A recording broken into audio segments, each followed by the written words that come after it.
إن الحمد لله نحمده ونستعينه ونستغفره ونعوذ بالله من شرور أنفسنا ومن سيئات أعمالنا من يهده الله فلا مضل له ومن يضلل فلا هادي له الصلاة والسلام على رسولنا وحبيبنا وشفيعنا سيدنا محمد وعلى آل محمد وبارك وسلم رب يسر ولا تعسر وتمم بالخير وبك نستعين یا فتاح یا فتاح یا فتاح.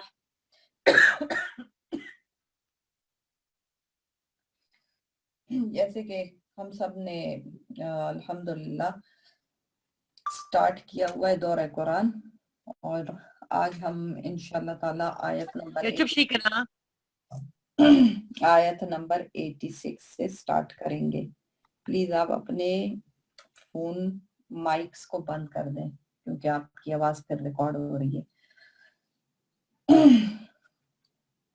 اور ہم نے کل بنی اسرائیل کے لیے موسٹلی ہم نے جتنی بھی آیتیں پڑھی تھیں اس میں بنی اسرائیل کا ذکر تھا. اور اب دیکھیں انشاءاللہ سورہ بقرہ میں ہم آگے سٹارٹ کرتے ہیں. اعوذ باللہ من الشیطان الرجیم، بسم اللہ الرحمن الرحیم. رب اشرح لي صدري ويسر لي امري واحلل عقدة من لساني يفقهوا قولي رب زدني علما رب زدني علما رب زدني علما. بسم اللہ الرحمن الرحیم. وَلَقَدْ آتَيْنَا مُوسَى الْكِتَابَ وَقَفَّيْنَا مِن بَعْدِهِ بِالرُّسُلِ وَآتَيْنَا عِيسَى ابْنَ مَرْيَمَ بَيِّنَاتٍ وَأَيَّدْنَاهُ بِرُوحِ الْقُدُسِ أَفَكُلَّمَا جَاءَكُمْ رَسُولٌ بِمَا لَا تَهْوَى أَنفُسُكُمُ اسْتَكْبَرْتُمْ فَفَرِيقًا كَذَّبْتُمْ وَفَرِيقًا تَقْتُلُونَ. اور بے شک ہم نے موسیٰ علیہ السلام کو کتاب دی اور اس کے بعد پے در پے رسول بھیجے، اور ہم نے عیسیٰ ابن مریم کو کھلی کھلی نشانیاں دی اور روح القدس سے ان کی تائید کی. پھر یہ آخر کیا معاملہ ہے کہ جب کبھی کوئی رسول تمہارے پاس کوئی ایسی بات لے کر آیا جو تمہاری نفسانی خواہشات کو پسند نہیں تھی تو تم اڑ گئے. چنانچہ انبیاء کو تم نے جھٹلایا اور بعض کو قتل کرتے رہے. یہ جیسے آپ کو میں نے پہلے بھی بتایا تھا کہ اپنی یہ جو نفسانی خواہشات کے لیے پک اینڈ چوز والا جو معاملہ ہوتا ہے، تو اس میں بھی اللہ تعالیٰ بار بار بتا رہے ہیں اور اس معاملے کو ظاہر کر رہے ہیں. اس میں ایک یہ بھی بتایا کہ ہم نے عیسیٰ ابن مریم کو کھلی کھلی نشانیاں دی. جیسے کہ آپ سب لوگوں کو پتہ ہی ہوگا کہ حضرت عیسیٰ علیہ السلام وہ واحد پیغمبر ہیں جو والد کے بغیر پیدا ہوئے، اللہ تعالیٰ کے ایک فیصلے سے پیدا ہوئے کہ حضرت جبرائیل علیہ السلام نے صرف مریم علیہ السلام کے پہ پھونکا اور اللہ تعالیٰ کے کون کے ساتھ ان کا مطلب حضرت عیسیٰ علیہ السلام کی پیدائش ہوئی. پھر ان کو کھلی نشانیاں یہ بھی دی گئی ہوئی تھی کہ وہ اللہ کے حکم سے مردوں کو زندہ کرتے تھے اور اللہ تعالیٰ کے حکم سے ہی کوڑی کو ٹھیک کر دیتے تھے. اور اسی طرح اللہ تعالیٰ نے ان کو نشانیاں دی تھی. اور سب سے زیادہ بنی اسرائیل جو یہودی جو تھے وہ ان کے بشرا آپ اپنے مائک کو میوٹ کریں کیونکہ مجھے بار بار اس کو میوٹ کرنا پڑ رہا ہے، تو پھر اس طرح میں تھوڑی کنفیوز ہو رہی ہوں. تو بہرحال ان کو وہ کھلی کھلی نشانیاں دی گئی تھی.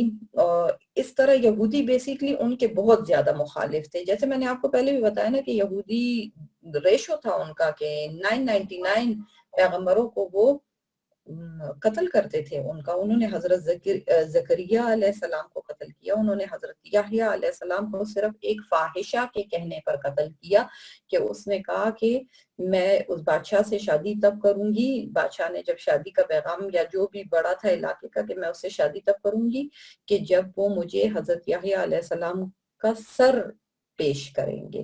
تو انہوں نے ان کا قتل کیا اور پھر حضرت یحییٰ علیہ السلام کا سر ٹرے میں اس عورت کے پاس بھجوایا گیا تھا. تب اس عورت نے اس بادشاہ سے شادی کی تھی. مطلب یہ اتنے ہے نا، یہ اللہ معاف کرے، اتنے یہ ظالم لوگ تھے. اور پھر یہ حضرت عیسیٰ علیہ السلام کے بھی در پہ رہتے تھے. اسی لیے جو اس میں یہ روح القدس کا جو ذکر آئے، یہ حضرت بیسیکلی روح القدس کے لفظی معنی ہے نا، یہ حضرت جبرائیل علیہ السلام کے لیے یہ لقب یوز کیا گیا ہے کہ حضرت عیسیٰ علیہ السلام کو حضرت جبرائیل علیہ السلام کی یہ تائید حاصل تھی کہ وہ ان کے دشمنوں سے ان کی حفاظت کے لیے ان کے ساتھ ہر وقت ساتھ رہتے تھے، تو وہ ان کی حفاظت کرتے تھے. اور اس میں ایک دفعہ حضور صلی اللہ علیہ وسلم نے فرماتے ہیں کہ جبرائیل علیہ السلام نے میرے دل میں کہا، کوئی بھی شخص اپنی روزی اور زندگی پوری کیے بغیر نہیں مرتا. اللہ سے ڈرتے رہو اور دنیا کمانے میں دین کا خیال رکھو. تو مطلب حضرت جبرائیل علیہ السلام بیسیکلی میسنجر تھے جو اللہ کا میسج نبیوں کو لے کر آتے تھے، اور جو بھی اللہ تعالیٰ کا وحی کا ایک ذریعہ حضرت جبرائیل علیہ السلام تھے. وحی کے مختلف ذرائع تھے، جس میں ایک ذریعہ یہ تھا کہ حضرت جبرائیل علیہ السلام ایک صحابی کی شکل میں آتے تھے اور حضور صلی اللہ علیہ وسلم کے پاس، تو وہ اس صورت میں وحی لاتے تھے. ایک وحی کی یہ صورت تھی کہ اللہ تعالیٰ کوئی بھی بات رسول اللہ صلی اللہ علیہ وسلم کے دل میں الہام کر دیتے تھے، اس سے بھی حضور صلی اللہ علیہ وسلم کو پتہ چل جاتا. ایک خواب کی صورت تھی کہ جس میں خواب کے ذریعے حضور صلی اللہ علیہ وسلم کو میسج مل جاتا تھا. وحی کا جو سب سے ٹف طریقہ تھا، جو حضور صلی اللہ علیہ وسلم پر بہت شاپ گزرتا تھا، وہ یہ تھا کہ کچھ بیلز کی، گھنٹیوں کی سی آوازیں حضور صلی اللہ علیہ وسلم کو، کیونکہ سننے والوں کو گھنٹیوں کی آوازیں آتی تھی، باقی ان کو سمجھ نہیں آتا تھا، تو وہ حضور صلی اللہ علیہ وسلم پر بے انتہا اس کا بوجھ ہوتا تھا اس وحی سے. تو ایون ایک صحابی حضور صلی اللہ علیہ وسلم کے پاس بیٹھے ہوئے تھے اور ان کی ران پہ حضور صلی اللہ علیہ وسلم نے ٹیک لگایا ہوا تھا. تو اتنے میں حضور صلی اللہ علیہ وسلم پر وحی نازل ہونا شروع ہوئی. تو جاڑے یعنی سردی کے موسم میں بھی حضور صلی اللہ علیہ وسلم کے پسینے مطلب کے قطرے نکلنے لگے تھے، اور ان صحابی کو وہ فرماتے ہیں کہ مجھے یوں لگا جیسے میری یہ ٹانگ ٹوٹ جائے گی، اتنا بوجھ ان کی ہے نا پیر پر آ گیا تھا. اسی طرح ایک دفعہ حضور صلی اللہ علیہ وسلم اپنی اونٹنی پر کہیں جا رہے تھے، قصوہ جو ان کی اونٹنی کا نام ہے، تو اس پہ جب وہ جا رہے تھے تو وحی نازل ہونا شروع ہوئی. تو اس وحی کے بوجھ سے حضور صلی اللہ علیہ وسلم کی اونٹنی زمین پر بیٹھ گئی اور مطلب وہ موو نہیں کر پا رہی تھی. تو مطلب یہ والی وحی جس میں یہ گھنٹیوں کی سی آواز آتی تھی، یہ سب سے سخت وحی تھی. شائستہ آپ کی آواز بہت کٹ رہی ہے. میری آواز سب کے لیے کٹ رہی ہے؟ مجھے تو بالکل نہیں کلیئر آ رہی. تھوڑی سا آواز کی سمجھ آتی ہے، پھر کٹ جاتی ہے، پھر آتی ہے، پھر کٹ جاتی ہے. یہ مسئلہ سب کے لیے ہو رہا ہے؟ ہمارے ساتھ کلیئر ہے. یہ روم سے آؤٹ ہو کے دوبارہ روم میں آ جائے تو ٹھیک ہو جاتی ہے. پھر ٹھیک ہے روم سے آؤٹ ہو کر انٹری کر ٹھیک ہو جائے گی. باقیوں کے لیے صحیح آ رہی ہے تو اس کا مطلب ہے کہ میرے کنیکشن میں کوئی پرابلم نہیں ہوگا. پھر اوکے ٹھیک. اوکے، بسم اللہ الرحمن الرحیم. وقالوا قلوبنا غلف بل لعنهم اللہ بکفرهم فقلیلا ما یؤمنون. نہیں بلکہ اچھا یہاں سے پھر ہے اچھا، اور یہ لوگ کہتے ہیں کہ ہمارے دل غلاف میں ہیں، نہیں بلکہ ان کے کفر کی وجہ سے اللہ نے ان پر پھٹکار ڈال رکھی ہے، اس لیے وہ کم ہی ایمان لاتے ہیں. اور جب ان وَلَمَّا جَاءَهُمْ کتاب من عند اللہ مصدق لما معهم وكانوا من قبل يستفتحون على الذين كفروا فلما جاءهم ما عرفوا كفروا به فلعنة الله على الكافرين. اور جب ان کے پاس اللہ کی طرف سے وہ کتاب آئی یعنی قرآن، جو اس تورات کی تصدیق بھی کرتی ہے جو پہلے سے ان کے پاس ہے، تو ان کا طرز عمل دیکھو. باوجود ایکا یہ خود شروع میں کافروں یعنی بت پرستوں کے خلاف اس کتاب کے حوالے سے اللہ سے فتح کی دعا مانگا کرتے تھے، مگر جب وہ چیز ان کے پاس آ گئی جسے انہوں نے پہچان بھی لیا تو اس کا انکار کر بیٹھے، پس پھٹکار ہے اللہ کی ایسے کافروں پر۔ اس طرح ہوتا تھا کہ شروع میں جب تک نبی پاک صلی اللہ علیہ وسلم تشریف نہیں آئے تھے تو یہودی جو مدینہ کے یہودی تھے تو یہ ہر وقت جو مکہ کے کافر تھے یا بت پرست تھے یا مدینہ کے بت پرست تھے، ان کو یہی کہتے تھے کہ جب ہمارا آخری نبی آ جائیں گے تو ہم سب پہ فتح حاصل کر لیں گے اور مطلب پھر تم لوگ ہمارا مقابلہ نہیں کر سکو گے۔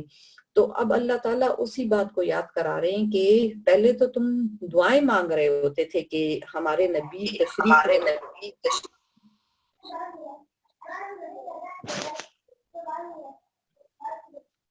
پہلے تو تم سب ہے نا دعائیں کرتے تھے، اور جب اب کے نبی پاک صلی اللہ علیہ وسلم آ گئے ہیں تو تم ہی اس کے سب سے پہلے منکر بن گئے ہو۔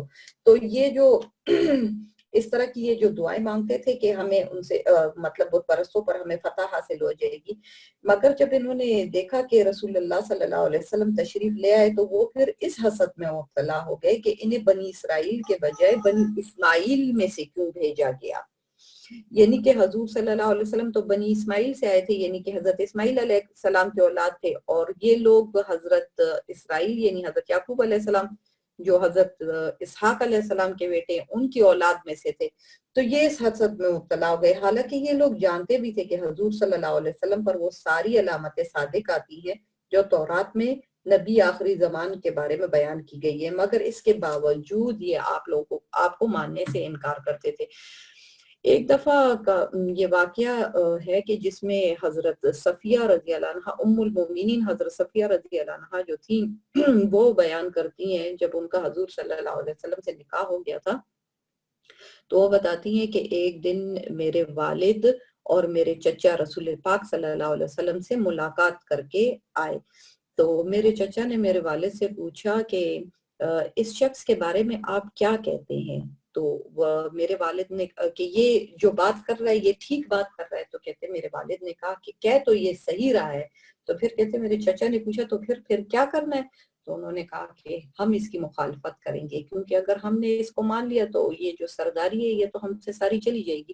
مطلب ان کو بہت اچھی طرح پتا تھا، یہ تو حضرت صفیہ رضی اللہ عنہ چونکہ پھر بعد میں مسلمان ہو گئی تھی اور پھر ان کا حضور صلی اللہ علیہ وسلم سے نکاح ہو گیا تھا، تو یہ تو انہوں نے اپنے چچا اور والد کی باتیں خود سنی تھی، اور اس میں اور اللہ تعالیٰ خود بتا رہے ہیں کہ ان کو سب پتا تھا مگر یہ صرف اپنی ہٹ دھرمی کی بنیاد پر انکار کرتے تھے۔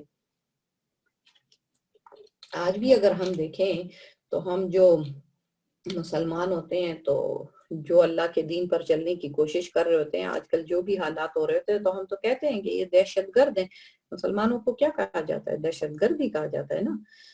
تو یہ تو ہر وقت کا ایک رواج رہا ہے کہ اسی طرح ہوگا، اور اللہ کی کتاب جو ہے اچھا ایک منٹ میں پہلے یہ پڑھ لوں، بسم اللہ الرحمن الرحیم۔ بئس ما اشتروا به انفسهم ان يكفروا بما انزل الله بغيا ان ينزل الله من فضله على من يشاء من عباده فباءوا بغضب على غضب وللكافرين عذاب مهين۔ بری ہے وہ قیمت جس کے بدلے انہوں نے اپنی جانوں کو بیچ ڈالا ہے، یہ اللہ کی نازل کی ہوئی کتاب کا صرف اس جلن کی بنا پر انکار کر رہے ہیں کہ اللہ اپنے فضل کا کوئی حصہ یعنی وہی اپنے بندوں میں جس پر چاہ رہا ہے کیوں اتارا۔ چنانچہ یہ اپنی جلن کی وجہ سے غضب بلائے غضب کو لے کر لوٹے ہیں اور کافر لوگ ذلت آمیز سزا کے مستحق ہیں۔ اچھا ایک چیز ہے، دیکھیں اللہ کی کتاب ایک روڈ میپ، ایک گائیڈ لائن ہوتی ہے، ایک ایسا نقشہ جس کے مطابق زندگی گزاری جائے۔ انسان دنیا میں بھی عزت پاتا ہے اور آخرت میں بھی، مگر جب قوموں کے اندر زوال آتا ہے تو پھر لوگ کتاب کو وظیفوں کی شکل میں بنا لیتے ہیں۔ ایسے وقت لوگ کتاب کو جن بھوت بھگانے کا ذریعہ بنا لیتے ہیں، یا پھر صرف قسمیں کھانے کے لیے یا قول و اقرار کے لیے بنا لیتے ہیں، مگر عمل کی بات نہیں کرتے ہیں۔ میں یہ نہیں کہتی کہ آپ ہے نا اس سے وظیفہ نہیں کر سکتے، یہ ساری چیزیں آپ کر سکتے ہیں، مگر اصل چیز تو دیکھیں نا عمل تھا، عمل تو کل تورات کا حال یہود نے یہی کیا جس وجہ سے ان سے امامت چھین لی گئی. اب مسلمان یہی کام کر رہے ہیں. جب قرآن پڑھتے ہیں تو وہ باتیں لفظوں تک تو زبان تک رہتی ہیں مگر اپنی زندگی میں اس سے کوئی رہنمائی نہیں ملتی ہے بیسیکلی. تو ایسے میں کوئی اللہ کا بندہ اگر راستہ بتاتا ہے تو انہوں نے اپنا ہی دین بنایا ہوتا ہے, خواہشوں والا دین اور رونق و میلے والا دین. پھر وہ لوگ خود تو رہتے ہیں اور چاہتے ہیں کہ دوسرے بھی ان کا ساتھ دے. تو یہود والا معاملہ ہو گیا کیونکہ ہم نے کتاب بند کی ہوئی ہے, کیونکہ عمل کے بارے میں نہیں سوچتے, تھوڑے کو بہت جانتے ہیں. اللہ کا شکر ادا کریں جس کو توفیق مل جائے کتاب کھولنے کی. آج تو یہ ہو گیا کہ مرنے پر صرف کتاب کھلتی ہے. یہ کتاب تو اللہ تعالیٰ نے زندوں کے لیے بھجوائی تھی. حضور صلی اللہ علیہ وسلم فرماتے ہیں متکبر لوگوں کا حال قیامت کے دن انسانی صورت میں چونٹیوں کی طرح ہوگی اور جہنم کے بولس نامی قید خانے میں ڈالے جائیں گے. یہ جہنم کا نام ہے بولس, جہاں کی آگ دوسری تمام آگوں سے تیز ہوگی اور جہنمیوں کا لہو پیپ وغیرہ انہیں پلایا جائے گا.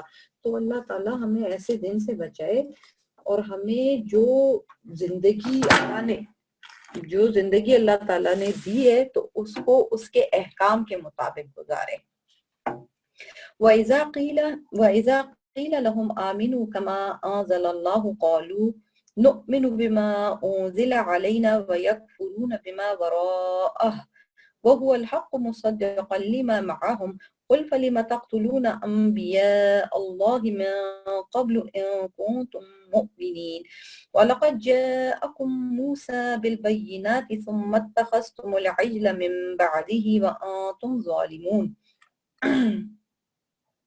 اور جب ان سے کہا جاتا ہے کہ اللہ نے جو کلام اتارا ہے اس پر ایمان لاؤ تو وہ کہتے ہیں ہم تو صرف اسی کلام پر ایمان رکھیں گے جو ہم پر نازل کیا گیا یعنی تورات, اور اس کے سوا دوسری آسمانی کتابوں کا انکار کرتے ہیں حالانکہ وہ بھی حق ہیں, اور جو کتاب ان کے پاس ہے وہ اس کی تصدیق بھی کرتی ہے.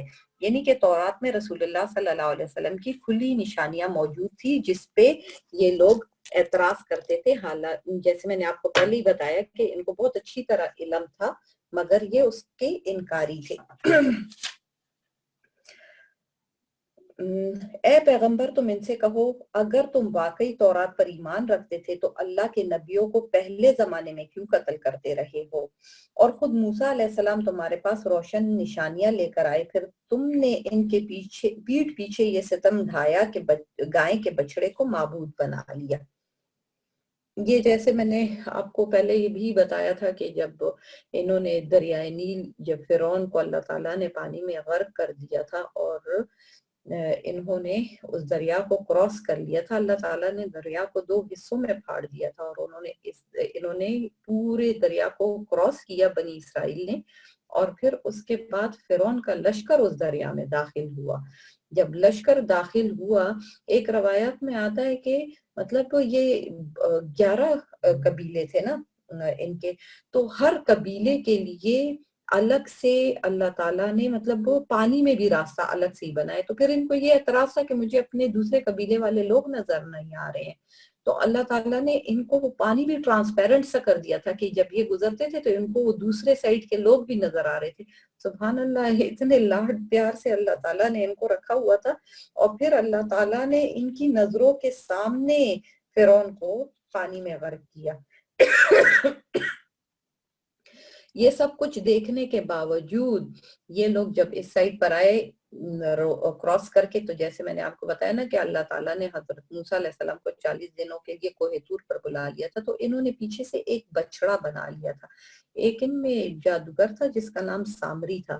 اس نے ہے نا ان کو کہا کہ یہ جو تمہارے پاس سونا چاندی ہے اس کا بہت بوجھ ہے, یہ تم مجھے دے. تو موسیٰ تو چلا گیا ہے ہمیں چھوڑ کر, تو یہ تم مجھے دے دو, میں تمہارے لیے بچڑا بنا دیتا ہوں اور تاکہ تم اپنے رب کی عبادت کر سکو. تو ان میں سے کافی لوگوں نے جنہوں نے کفر کیا انہوں نے وہ اپنا سونا چاندی اس کو دے دیا اور اس نے اس سے بچڑا بنا لیا. سامری, یہ معرف القرآن میں آیا ہے کہ سامری جادوگر نے حضرت جبرائیل علیہ السلام کو ان کے گھوڑے پہ سوار دیکھا, کہ حضرت جبرائیل علیہ السلام گزر رہے ہیں، سامری جادوگر کو نظر آیا، تو جہاں پر ان کے گھوڑے کا پیر پڑا تھا تو سامری جادوگر نے وہاں کی مٹی اٹھا لی اور اس نے یہ گائے کے ہے نا منہ میں ڈال لی، تو اس سے آواز آتی تھی اس سے جب آواز آتی تھی تو یہ لوگ سمجھتے تھے کہ یہ نعوذ باللہ یہ ہمارا رب ہے اور آواز آ رہی ہے۔ یہ معرف القرآن کا پوائنٹ آف ویو ہے۔ اور کچھ اور اسکالر یہ کہتے ہیں کہ ہوا کا رخ اس طرح تھا کہ اس میں سے ہوا بچڑے سے گزرتی تھی اور اس سے آواز پیدا ہوتی تھی، تو اس آواز کو وہ کہتے تھے کہ یہ ہمارا رب ہے۔ تو انہوں نے یہ پھر جیسے آگے جا کر میں نے کل یہ آپ کو بتایا تھا کہ پھر ان کو قتل کیا گیا تھا اس پہ۔ پھر انہوں نے اچھا گائے کے بچڑے کو معبود بنا لیا۔ پھر وَإِذْ أَخَذْنَا مِيثَاقَكُمْ وَرَفَعْنَا فَوْقَكُمُ الطُّورَ خُذُوا مَا آتَيْنَاكُمْ بِقُوَّةٍ وَاسْمَعُوا قَالُوا سَمِعْنَا وَعَصَيْنَا وَأُشْرِبُوا فِي قُلُوبِهِمُ الْعِجْلَ بِكُفْرِهِمْ قُلْ بِئْسَ مَا يَأْمُرُكُمْ بِهِ إِيمَانُكُمْ إِن كُنتُم مُؤْمِنِينَ۔ اور وہ وقت یاد کرو جب ہم نے تم سے عہد لیا اور تمہارے اوپر تو طور کو بلند کر دیا اور یہ کہا کہ جو کچھ ہم نے تم کو دیا ہے اس کو مضبوطی سے تھامو اور جو کچھ کہا جائے اسے ہوش سے سنو۔ کہنے لگے ہم نے پہلے بھی سن لیا تھا مگر عمل نہیں کیا تھا، اب بھی ایسا ہی کریں گے۔ اور دراصل ان کے کفر کی نحوست سے ان کے دلوں میں بچڑا بسا ہوا تھا۔ آپ ان سے کہیے اگر تم مومن ہو تو کتنی بری ہے وہ باتیں جو تمہارا ایمان تمہیں تلقین کر رہا ہے۔ تو جیسے میں نے آپ کو یہ واقعہ تو کل ایکسپلین کر ہی دیا تھا کہ ان کو یہ بچڑے بنانے کا آئیڈیا بھی ان کو ایسا آیا کہ جب یہ پانی کراس کر کے اس سائٹ پر آئے تو انہوں نے یہ ایک قوم کے اوپر سے گزرے تھے جو بچڑے کی عبادت کر رہے تھے، تو پھر ان کے دماغ میں آیا کہ ہمارا معبود بھی تو ہمیں نظر نہیں آ رہا، تو کیوں نہ ہم اس طرح کا ایک بچڑا بنا لے تو ہمیں نظر بھی آئے گا اور ہم اس کی عبادت بھی کر سکیں گے۔ قل ان كانت لكم الدار الآخرة عند الله خالصة من دون الناس فتمنوا الموت ان كنتم صادقين۔ آپ ان سے کہیے کہ اگر اللہ کے نزدیک آخرت کا گھر تمام انسانوں کو چھوڑ کر صرف تمہارے لیے ہی مخصوص ہے جیسا کہ تمہارا کہنا ہے تو موت کی تمنا تو کر کے دکھاؤ اگر واقعی تم سچے ہو۔ یہ اس کا واقعہ یہ کہ یہ بھی قرآن کریم کا ایک چیلنج تھا جسے قبول کرنا ان کے لیے کچھ بھی مشکل نہ تھا۔ وہ بآسانی کم از کم زبان سے ہی علی الاعلان موت کی تمنا کر سکتے تھے، لیکن کیونکہ ان کو پتا تھا کہ یہ قرآن کا چیلنج ہے اور ایسی تمنا کا اظہار کرنا فوراً انہیں قبر تک پہنچا دے گا تو انہوں نے ایسی جرات نہیں کی۔ حضرت عبداللہ بن عباس رضی اللہ عنہ سے مروی ہے کہ حضور صلی اللہ علیہ وسلم نے زبانی یہودیوں کو پیغام بھجوایا کہ اگر تم سچے ہو تو مقابلے میں آؤ، ہم تم مل کر اللہ سے دعا کریں گے کہ ہم میں سے جو جھوٹا ہے اسے ہلاک کر دے، مگر ساتھ ہی پیش گوئی بھی کر دی کہ یہ لوگ ہرگز اس پر آمادہ نہ ہوں گے۔ چنانچہ یہی ہوا، یہ لوگ مقابلے میں نہ آئے، اس لیے کہ یہ لوگ دل سے رسول اللہ صلی اللہ علیہ وسلم اور آسمانی کتاب قرآن کو سچا مانتے تھے۔ اگر یہ لوگ اس کے اعلان کے بعد مقابلے میں آ جاتے تو سب کے سب ہلاک ہو جاتے اور روئے زمین پر ایک یہودی بھی باقی نہ رہتا۔ اب دیکھیں نا، آج کل آپ کے پاسپورٹ اور امیگریشن کے بغیر تو کسی ملک میں اندر نہیں جا سکتے نا، تو کیا جنت ہی اتنی سستی چیز ہے کہ صرف نام کا مسلمان ہونے کی وجہ سے داخل ہو جائے؟ کتنے پاپڑ بیلنے پڑتے ہیں، یہ ساروں کو بہت اچھی طرح پتا ہے، پاکستان میں رہنے والوں کو بھی اور ادھر رہنے والوں کو بھی، کہ امیگریشن کو اتنے آرام سے نہیں ملی ہے کسی کو، مگر بس جنت ہمیں لگتا ہے کہ بغیر کسی محنت کے امیگریشن کے وہ ہمیں مل جائے گی، اور صرف نام سے۔ کون آج مرنا چاہتا ہے؟ آج کل آپ کو ایک بڑی مزے کی بات بتاؤں کہ آج کل ایسی مشینیں بنائی گئی ہیں جسے کیونکس کہتے ہیں۔ کیونکس ہے کہ کچھ اس طرح کہتے ہیں کہ انسان کو مرنے سے کچھ عرصے پہلے یہ لوگ فریز کر دیتے ہیں باڈی کو، زندہ باڈی کو فریز کرتے ہیں، بس جو مرنے والا ہو۔ یہ بڑے بڑے چیمبر ہوتے ہیں، سلنڈر کی طرح کے ہوتے ہیں، اور اس میں نائٹروجن بھری جاتی ہے۔ مرنے سے پہلے ہے نا، یہ اپنی طرف سے زندہ باڈی کو فریز کر دیتے ہیں اللہ معاف کرے وہ تو ویسے ہی مر جائے. اس عقیدے سے کر رہے ہیں کہ آج کل ان کو فریز کر رہے ہیں تو آج سے 50-60 سال بعد جب یہ اس بیماری کا یعنی موت کا علاج آ جائے گا تو ہم اس کو میلٹ کریں گے اور دوبارہ ان جسموں کو زندہ کر دیں گے. ایک جسم کو فریز کرنے کے $150,000 کا خرچہ ہے, یعنی $1.5 لاکھ کا خرچ ہے کیونکس میں ہے نا باڈی کو فریز کرنے کا. اور آج کل مسلمان کا کیا حال ہے, ہمیں تو موت کا لفظ سنتے ہی کیوں خوف ہمیں آنے لگتا ہے, کیونکہ ہم نے تیاری نہیں کی ہوئی بیسیکلی. ورنہ تو میں ایک مفتی صاحب کو سن رہی تھی کہ وہ کہہ رہے تھے کہ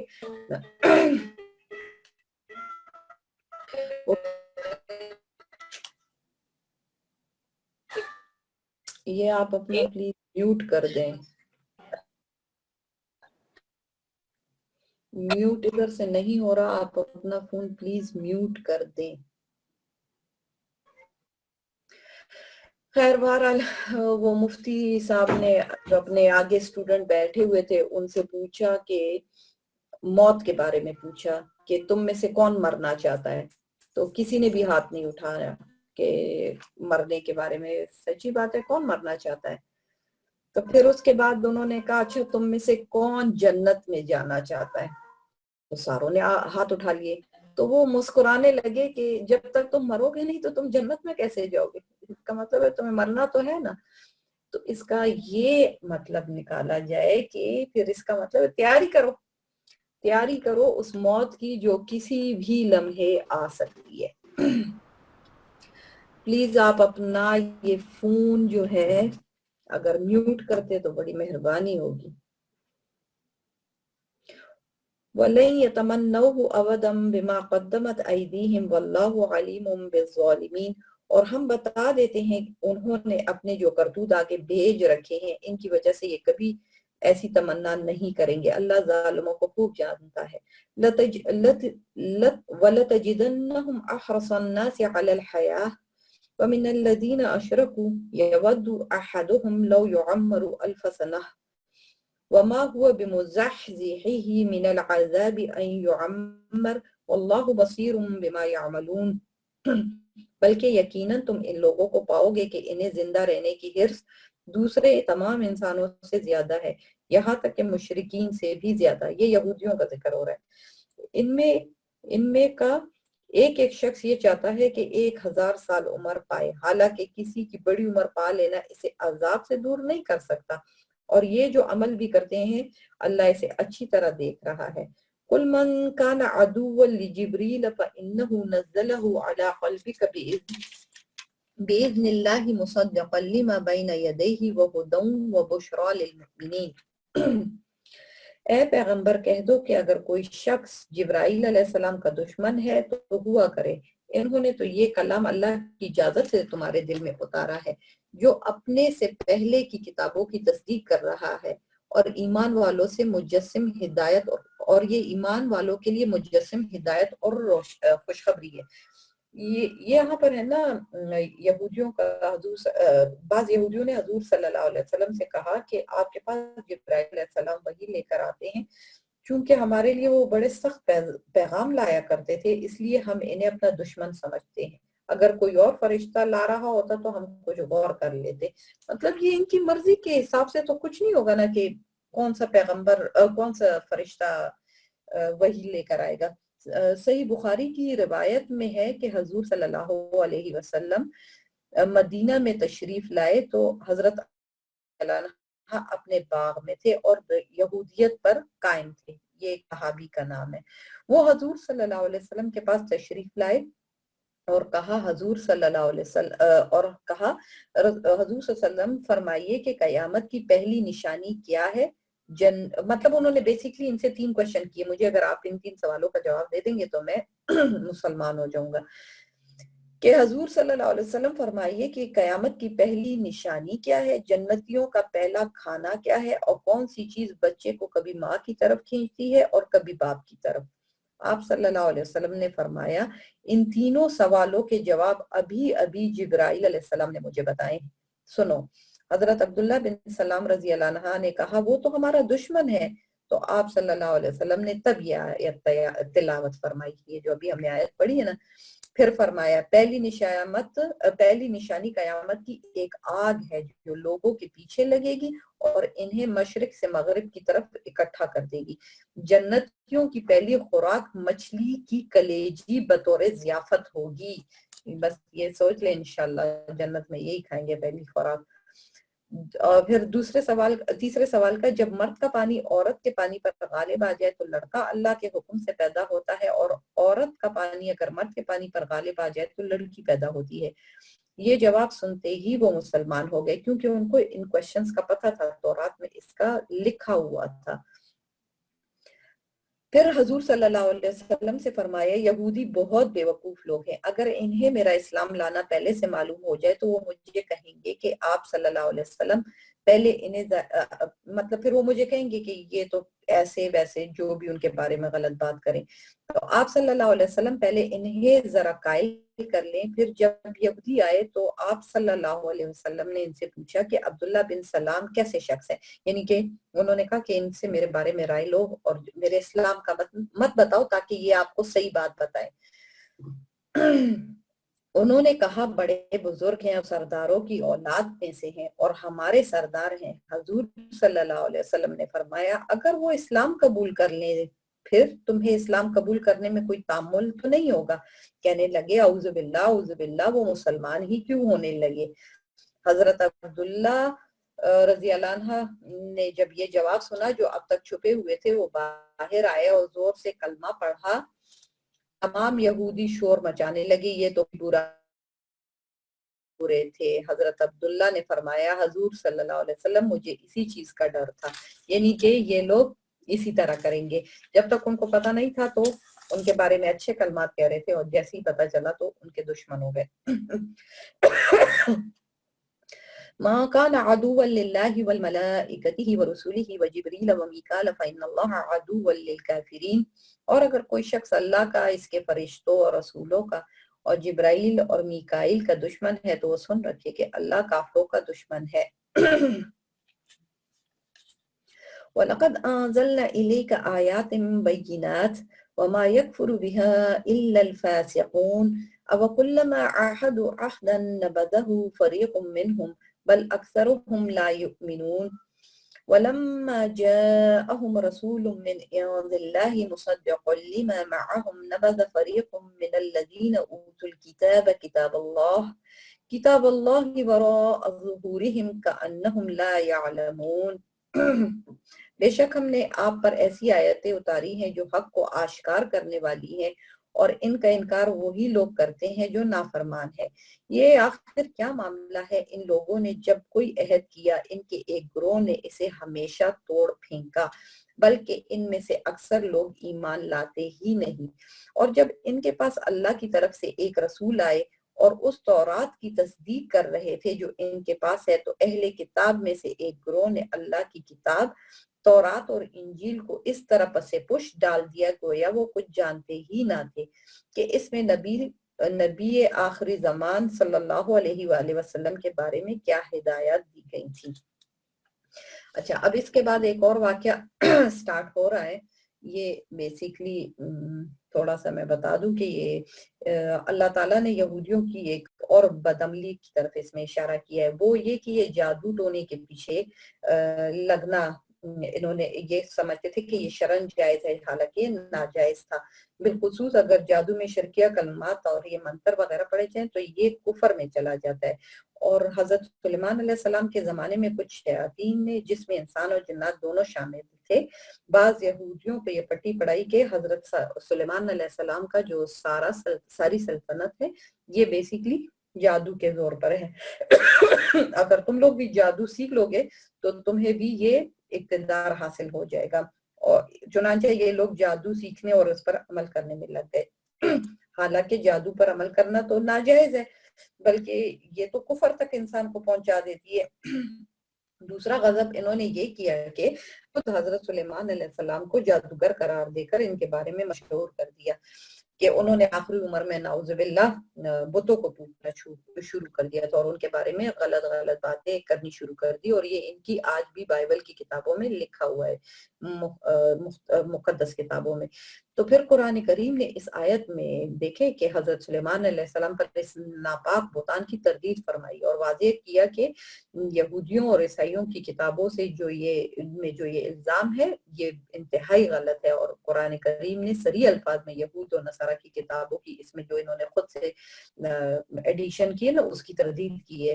اور خود دیکھیں کہ حقیقت تو یہ ہے کہ حضور صلی اللہ علیہ وسلم کے پاس ایسا کوئی ذریعہ نہیں تھا جس سے وہ یہ خود معلوم کر سکتے تھے کہ یہودیوں کی کتابوں میں کیا لکھا ہے۔ اس بات کا علم تو آپ کو وحی کے سوا اور کسی راستے سے نہیں ہو سکتا تھا۔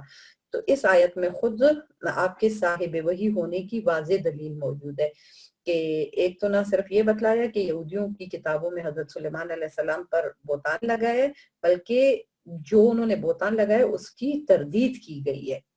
پھر آگے اس میں آپ کو اس لیے پہلے سے بتا رہی ہوں تاکہ پھر ہم آیتیں پڑھ سکے تو آپ کو اندازہ ہو کہ ہم کیا پڑھ رہے ہیں۔ پھر آگے اس میں بتایا جا رہا ہے کہ ایک واقعے کی طرف اشارہ کیا جا رہا ہے کہ بابل کا اس میں اب ذکر آئے گا کہ یہ عراق کا ایک مشہور شہر تھا، وہاں پر جادو ٹونا بہت زیادہ ہوتا تھا۔ اور جادو ٹونا ایک چیز میں آپ کی انفارمیشن کے لیے بتا دوں کہ اب بھی یہودیوں کی مذہب میں جادو ٹونا لکھا ہوا ہے، مطلب وہ خود اب بھی وہ ان کا یہ ایک مذہبی کتاب ہے قبالہ جس میں یہ اب بھی جادو ٹونے کے ذریعے بہت ساری چیزیں کرتے ہیں، اور اس کے بہت سارے گواہ ہیں کہ ادھر ایسے بہت سارے واقعات ہو چکے ہیں۔ بظاہر ہمیں لگتا ہے نا کہ انگریز کیا جادو ٹونے کو سمجھتے، یہ آپ سے زیادہ جادو ٹونے کے سمجھتے ہیں اور کرتے بھی ہمارے لوگوں سے زیادہ ہی ہیں۔ اچھا، پھر یہ اس ناجائز کام میں بری طرح ملوث تھے، اور انبیاء اکرام اور دوسرے لوگ جب ان کو جادو وغیرہ سے منع کرتے تھے تو یہ اس بات کو نہیں مانتے تھے، اور یہ جادو اور معجزے کو ایک ہی چیز سمجھ رہے تھے کہ جادو بھی سیم چیز ہے اور معجزہ بھی سیم چیز ہے۔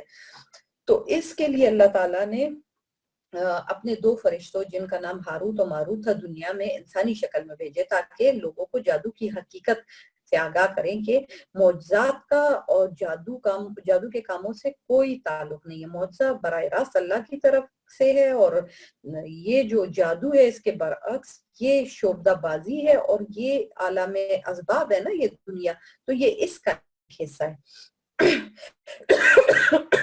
یہ واضح کرنے کے لیے ان فرشتوں کو جادو کے مختلف طریقے بھی بتانے پڑتے تھے۔ اللہ تعالیٰ نے جب ان کو یہ اختیار دیا تھا تو یہ لوگوں کو بتاتے تھے تاکہ یہ دکھا سکے کہ کس طرح وہ سبب اور مسبب کے رشتے سے منسلک ہیں، لیکن جب وہ ان طریقوں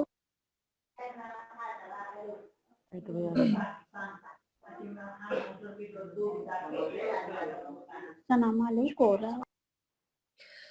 تو یہ جادو کا ہے نا اسی طرح کرتے تھے اور پھر یہ لوگوں کو بتاتے بھی تھے، متنبع بھی کرتے تھے کہ یاد رکھو یہ طریقے ہم اس لیے نہیں بتا رہے کہ تم ان پر عمل شروع کر دو، بلکہ اس لیے بتا رہے ہیں کہ تم پر جادو و معجزے کا فرق واضح ہو جائے اور تم جادو سے پرہیز کرو۔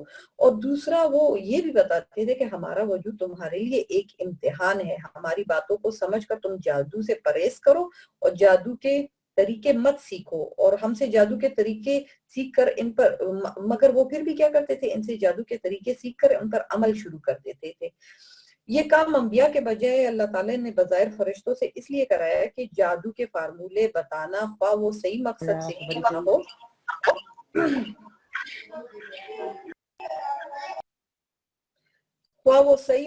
سے کیوں نہ ہو انبیاء اکرام کو زیب نہیں دیتا۔ اس کے برعکس چونکہ فرشتے غیر مکلف ہوتے ہیں تو اس لیے اللہ تعالیٰ نے ان کو یہ کام سونپا۔ نافرمان لوگوں نے ان فرشتوں کی طرف سے کہی ہوئی باتیں جو وہ ان کو کہتے تھے کہ یہ مت سیکھو تو نظر انداز کر دیتے تھے، اور ان کے بتائے ہوئے فارمولوں کو جادو کرنے میں استعمال کیا کرتے تھے، اور ایسے گھناؤنے مقصد کے لیے جو ویسے بھی حرام تھے، یعنی مثلا اصل میں یہ میاں بیوی میں پھوٹ ڈال کر نوبت طلاق تک پہنچا دیتے تھے۔ ان کو کسی کی بیوی پسند آ جاتی تھی تو یہ ان پہ جادو کرا دیتے، ان کی آپس میں طلاق کر کے خود اس سے شادی کر لیتے تھے۔ جادو ٹونا آج کل بہت ایزی ہو گیا ہے، اور ہمارے ملکوں میں تو اللہ معاف کرے بہت ہی تھوڑے تھوڑے پیسوں پر جادو ہونے لگا ہے۔ تو جادو کے لیے یہ کہا گیا ہے کہ اگر جادو جو بھی کرتا ہے اور اس کے علم میں ہو کہ وہ جادو کر رہا ہے تو وہ اسلام سے خارج ہو جاتا ہے، اور اس کو اگر وہ توبہ بھی کرے گا تو دوبارہ اسلام میں داخل ہونے کے لیے اس کو شہادت کلمہ پڑھنا پڑے گا، اس طرح صرف اس کی توبہ قبول نہیں ہوگی۔ تو اب میں آیات کی طرف آ جاتی ہوں، تو اب آپ کو سمجھ آئے گا کہ ہم کیا پڑھ رہے ہیں اور اس کے پیچھے کہانی کیا تھی۔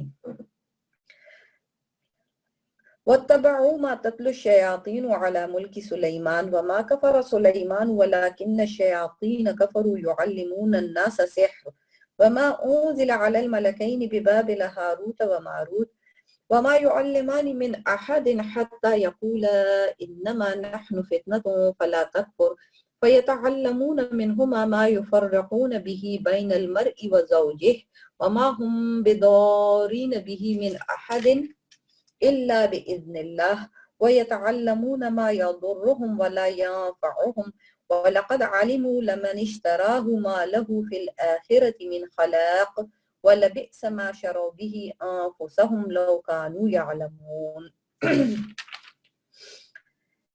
اور یہ بنی اسرائیل ان منتروں کے پیچھے لگ گئے جو سلیمان علیہ السلام کی سلطنت کے زمانے میں شیاطین پڑھا کرتے تھے، اور سلیمان علیہ السلام نے کوئی کفر نہیں کیا تھا، البتہ شیاطین لوگوں کو جادو کی تعلیم دے کر کفر کا ارتکاب کرتے تھے۔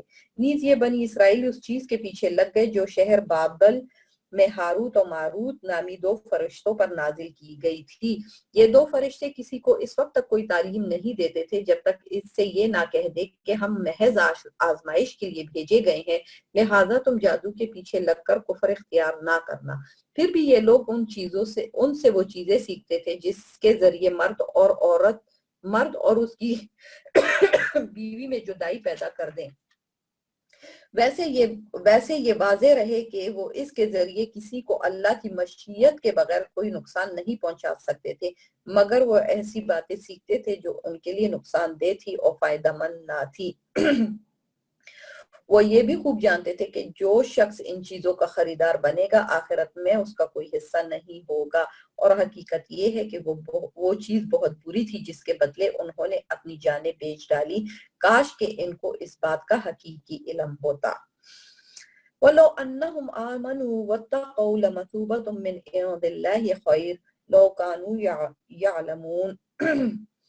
کاش کہ ان کو اس بات کا حقیقی علم ہوتا، اور اس کے برعکس اگر وہ ایمان و تقوی اختیار کرتے تو اللہ کے پاس سے ملنے والا ثواب یقیناً کہیں زیادہ بہتر ہوتا۔ کاش کہ ان کو اس بات کا بھی حقیقی علم ہوتا۔ یا ایھا الذین آمنوا لا تقولوا راعنا وقولوا انظرنا واسمعوا وللکافرین عذاب علیم۔ یہاں ایک اور واقعے کی طرف اشارہ ہو رہا ہے۔ مدینہ میں بعض یہودیوں کی شرارت ایک یہ تھی کہ جب وہ حضور صلی اللہ علیہ وسلم سے ملتے تھے تو آپ صلی اللہ علیہ وسلم سے کہتے تھے رعاینا۔ عربی میں تو رعاینا کا مطلب ہے کہ ہماری رعایت فرما دیجیے۔ اس لحاظ سے تو یہ لفظ ٹھیک تھا اور مطلب اس میں کوئی گستاخی کے معنی نہیں تھے، مگر عبرانی زبان میں یہودیوں کی جو مذہبی زبان تھی تو اس میں سے اس کا ملتا جلتا ایک لفظ جو بدعا و گالی کے طور پر استعمال ہوتا تھا، تو اسی لفظ کو جب یہ ذرا لمبا کر کے کھینچتے نا کہ راعینا بن جاتا تھا جس کے معنی تھے اے ہمارے، تو اپنی ان کی نیت خاصی ہے لیکن چونکہ بظاہر اس کا مطلب ٹھیک تھا تو بعض مسلمان بھی بولنے لگے تھے، تو یہودی بہت خوش ہونے لگے تھے کہ اندر اندر وہ مسلمانوں کا مذاق اڑاتے تھے۔ اس لیے پھر اللہ تعالیٰ نے اس آیت سے مسلمانوں کو اس شرارت کے بارے میں بتایا تھا کہ آئندہ اس لفظ کے استعمال پر پابندی لگا دی گئی اور یہ سبق دے دیا گیا کہ ایسے لفظ کا استعمال مناسب نہیں جس سے کوئی دوسرا مطلب نکلتا ہو، تاکہ یہ غلط فہمی ختم ہو جائے۔ پھر اللہ تعالیٰ اس کے بجائے کہتے ہیں رائنا کے بجائے تم انظرنا کا لفظ سکھا دیا، یعنی اس کے معنی ہے کہ ہم پر شفقت کی نظر فرمائیے۔ پھر حدیث میں یہ بھی آیا ہے کہ جب لوگ سلام کرتے تھے تو السلام علیکم کہتے تھے، اس کے معنی ہے کہ اس کے معنی موت کے ہیں، تو تم ان کے جواب میں وعلیکم کہو، ہماری دعا ان کے حق میں قبول ہوگی اور ان کی دعا مقبول نہ ہوگی۔ یہ مسند احمد میں قیامت کے قریب تلوار کا میں قیامت یعنی حضور صلی اللہ علیہ وسلم کہتے ہیں میں قیامت کے قریب تلوار کے ساتھ بھیجا گیا ہوں، میری روزی حق کے تعالیٰ نے میرے نیزے تلے لکھی ہے، ذلت اور پستی اس کے لیے ہے جو میرے احکام کے خلاف چلے اور جو شخص کسی غیر مسلم قوم سے مشابہت کرے وہ انہی میں سے ہے۔ اچھا، تو یہ تو میں نے آپ کو اس واقعے کے بارے میں بتا دیا ہے کہ یہ اسی طرح لفظ کی ہیرا پھیری کرتے تھے۔ یا ایھا الذین آمنوا لا تقولوا راعنا وقولوا انظرنا واسمعوا وللکافرین عذاب علیم ما يود الذین کفروا من اہل الکتاب ولا المشرکین ان ينزل علیکم من خیر من ربکم واللہ یختص برحمتہ من یشاء واللہ ذو الفضل العظیم۔ اچھا، اے ایمان والو رسول اللہ صلی اللہ علیہ وسلم سے مخاطب ہو کر رعینا نہ کہا کرو اور انظر کہہ دیا کرو اور سنا کرو، اور کافروں کے لیے دردناک عذاب ہے۔ کافر لوگ خواہ اہل کتاب میں سے ہو یا مشرکین میں سے، یہ پسند نہیں کرتے کہ تمہارے پروردگار کی طرف سے کوئی بھلائی تم پر نازل ہو، حالانکہ اللہ جس کو چاہتا ہے اپنی رحمت کے لیے مخصوص فرما لیتا ہے، اور اللہ فضل عظیم کا مالک ہے۔ ما ناسخ من آیت او ننسها نأتی بخیر منها او مثلها الم تعلم ان اللہ علی کل شیء قدیر۔ ہم جب بھی کوئی آیت منسوخ کرتے ہیں یا اسے بھلا دیتے ہیں تو اس سے بہتر یا اس جیسی آیت لے آتے ہیں۔ کیا تمہیں یہ معلوم نہیں ہے کہ اللہ ہر چیز پر قدرت رکھتا ہے؟ یہاں پر اللہ تعالیٰ ان آیات کے بارے میں بتا رہے ہیں کہ کچھ آیتیں سورہ بقرہ میں اور سورہ احزاب میں اور ایسی کافی جگہوں میں تھی کہ کچھ کے احکام منسوخ ہو گئے ہیں اور ان کے حکم باقی رہے ہیں، اور کسی کے حکم موجود ہیں اور ان کی عربی موجود نہیں ہے۔ تو یہ اللہ تعالیٰ اس میں بتا رہے ہیں کہ اگر ہم کوئی ایک حکم منسوخ کرتے ہیں تو یا تو اس سے بہتر چیز کوئی حکم لے آتے ہیں یا پھر اس جیسا کوئی لے کر آ جاتے ہیں۔ یعنی کہ حضرت آدم علیہ السلام کی بیٹیاں اور بیٹے آپس میں بہن بھائی تھے، مگر پہلے جو تھا نکاح جائز تھا۔ اسی طرح نوح علیہ السلام جب کشتی سے اترتے ہیں تب تمام حیوانات کا کھانا حلال تھا، لیکن بعض کی حلت منسوخ ہو گئی، یعنی کہ دو بہنوں کا نکاح اسرائیل اور ان کی اولاد پر پہلے حلال تھا، پھر تورات اور بعد میں حرام ہو گیا۔ ابراہیم علیہ السلام کو بیٹے کی قربانی کا حکم دیا، پھر قربان کرنے سے پہلے منسوخ کر دیا۔ بنی اسرائیل کو حکم دیا جاتا تھا کہ بچڑا پوجنے میں جو شامل تھے سب اپنی جانوں کو قتل کر ڈالے، لیکن پھر ابھی بہت سے باغی باقی تھے کہ وہ حکم منسوخ ہو جاتا ہے۔ پہلے عورت کی عدت 1 سال تھی، لیکن پھر 4 مہینے 10 دن ہوئی، اور دونوں آیتیں قرآن پاک میں موجود ہیں۔ پہلے قبلہ پہلے ہے نا بیت المقدس تھا، پھر کعبۃ اللہ ہو گیا۔ پہلے مسلمانوں کو حکم تھا کہ 10 کافروں سے ایک مسلمان لڑے اور ان کے مقابلے سے نہ پیچھے ہٹے، لیکن پھر یہ حکم منسوخ کر کے 2 کے مقابلے میں صبر کا حکم دیا، اور دونوں آیتیں قرآن میں موجود ہیں۔ پھر ایک یہ حکم بھی تھا کہ پہلے حکم تھا، درمیان میں حکم آیا تھا کہ نبی صلی اللہ علیہ وسلم سے سرگوشی کرنے سے پہلے صدقہ دیا کرو، پھر یہ حکم بھی منسوخ ہو گیا۔ اور حضرت علی رضی اللہ عنہ کہتے ہیں کہ میں واحد بندہ ہوں جس کو یہ شرف حاصل ہے کہ جب یہ آیت ابھی منسوخ نہیں ہوئی تھی تو میں نے سب سے پہلے جب حضور صلی اللہ علیہ وسلم سے سرگوشی کی تھی تو میں نے صدقہ دیا تھا، مگر پھر یہ آیت منسوخ ہو گئی۔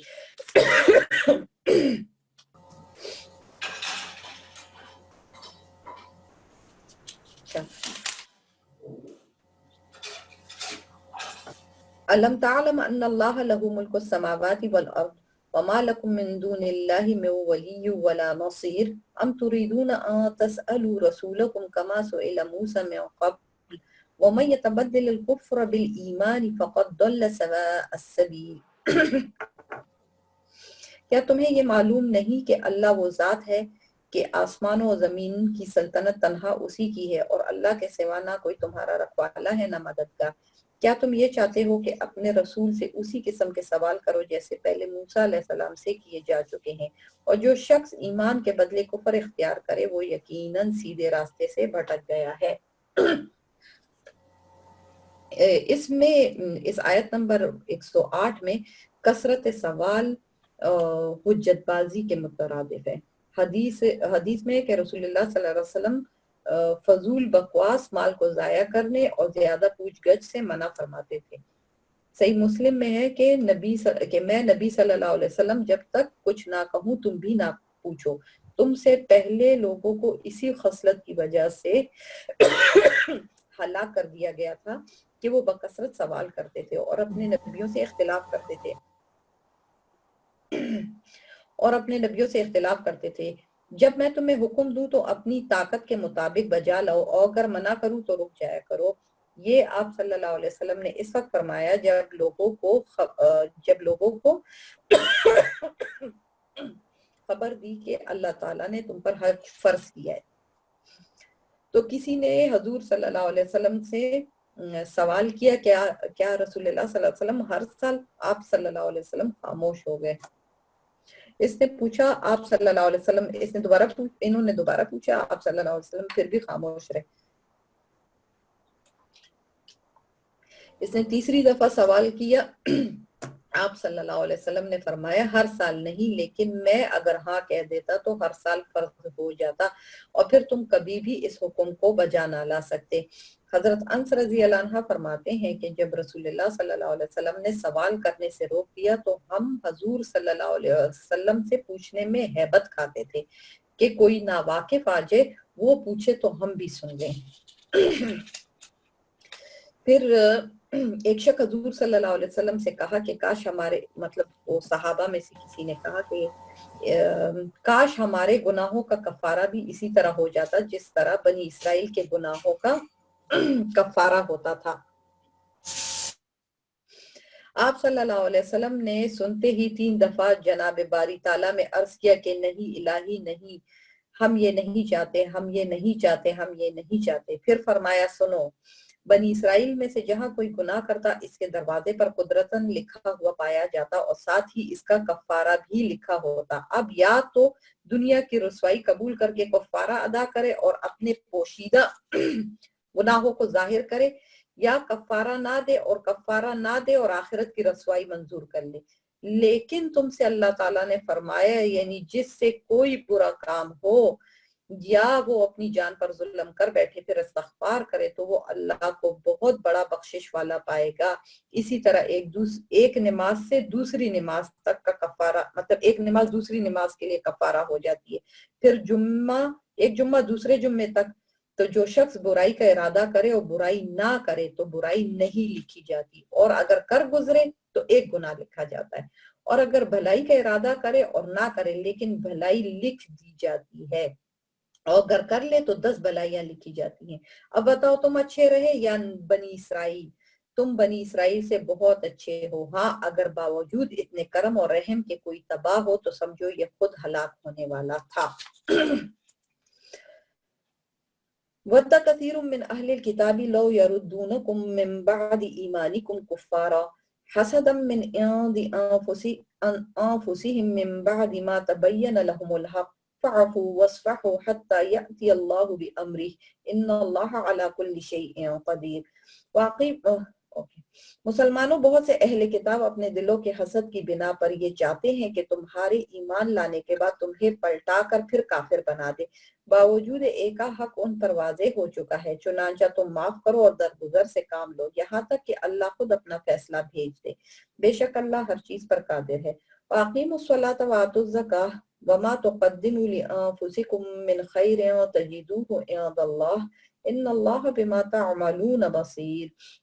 اور نماز قائم کرو اور زکوٰۃ ادا کرو. یاد رکھو کہ جو بھلائی کا عمل بھی تم خود اپنے فائدے کے لیے آگے بھیج دو گے اس کو اللہ کے پاس پاؤ گے. بے شک جو عمل بھی تم کرتے ہو اللہ اسے دیکھ رہا ہے. وَقَالُوا لَن يَدْخُلَ الْجَنَّةَ إِلَّا مَن كَانَ هُودًا أَوْ نَصَارَىٰ تِلْكَ أَمَانِيُّهُمْ قُلْ هَاتُوا بُرْهَانَكُمْ إِن كُنتُمْ صَادِقِينَ بَلَىٰ مَنْ أَسْلَمَ وَجْهَهُ لِلَّهِ وَهُوَ مُحْسِنٌ فَلَهُ أَجْرُهُ عِندَ رَبِّهِ وَلَا خَوْفٌ عَلَيْهِمْ وَلَا هُمْ يَحْزَنُونَ.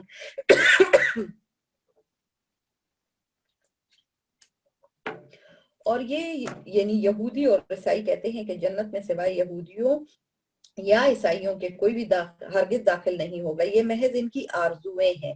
آپ ان سے کہیے اگر تم اپنے اس وعدے میں سچے ہو تو اپنی کوئی دلیل لے کر آؤ۔ کیوں نہیں؟ قاعدہ یہ ہے کہ جو شخص بھی اپنا رخ اللہ کے آگے جھکا دے اور وہ نیک عمل کرنے والا ہو، اسے اپنا اجر اپنے پروردگار کے پاس ملے گا، اور ایسے لوگوں کو نہ کوئی خوف ہوگا اور نہ وہ غمگین ہوں گے۔ یہ یعنی کہ حضور صلی اللہ علیہ وسلم نے فرمایا ایک جگہ پر، کافروں کے اعمال ریت کے چمکیلے تو کی طرح ہے، جنہیں پیاسا پانی سمجھتا ہے لیکن جب پاس جاتا ہے تو کچھ نہیں پاتا۔ وقالت اليهود ليست النصارى على شيء وقالت النصارى ليست اليهود على شيء وهم يتلون الكتاب كذلك قال الذين لا يعلمون مثل قولهم والله يحكم بينهم يوم القيامة فيما كانوا فيه يختلفون۔ اور یہودی کہتے ہیں کہ عیسائیوں کے مذہب کی کوئی بنیاد نہیں، اور عیسائی کہتے ہیں کہ یہودیوں کے مذہب کی کوئی بنیاد نہیں، حالانکہ یہ سب آسمانی کتاب پڑھتے ہیں۔